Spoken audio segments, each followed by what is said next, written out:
Makikita po natin na patuloy pa rin ang pag-iral ng southwest monsoon or habagat at magdadala pa rin ito ng maulap na kalangitan na may mga kalat-kalat na mga pag-ulan. Mapapansin po ninyo, may mga kaulapan dito sa may kanlurang bahagi ng Luzon at maabot po dito sa may area hanggang Palawan. So today, asahan pa rin natin na medyo cloudy skies or maulap yung kalangitan sa area ng Ilocos Region. Kasama pa rin din yung Bataan, Zambales, maging sa ilang bahagi ng Palawan at Occidental Mindoro. So posible pa rin po yung may mga kalat-kalat na mga pag-ulan, pagkulog sa araw na ito.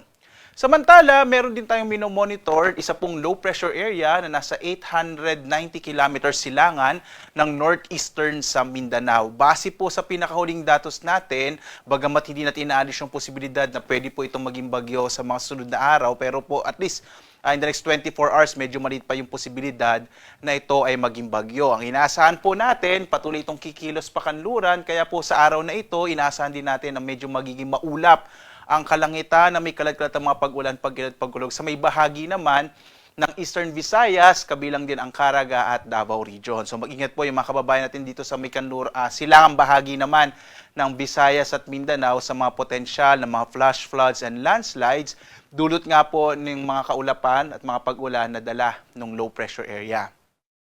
Samantala, sa iba pang bahagi ng ating bansa ay inaasahan po natin, dito po mapapansin nyo, sa may area ng Luzon, itong Northern Luzon, particular na sa may eastern section po ng Northern Luzon, mga localized rain showers and thunderstorms ang mararanasan. Maging dito sa nalalabing bahagi ng Kabisayaan at kanlurang bahagi nga ng Mindanao.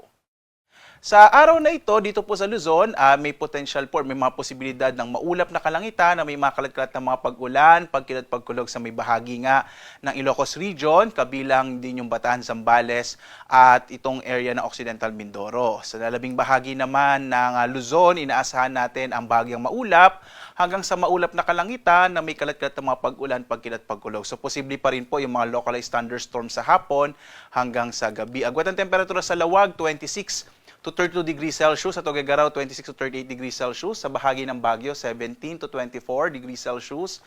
For Metro Manila, nasa 26 to 32 degrees Celsius. Sa Tagaytay, 22 to 30 degrees Celsius. Habang sa Legazpi, 27 to 33 degrees Celsius.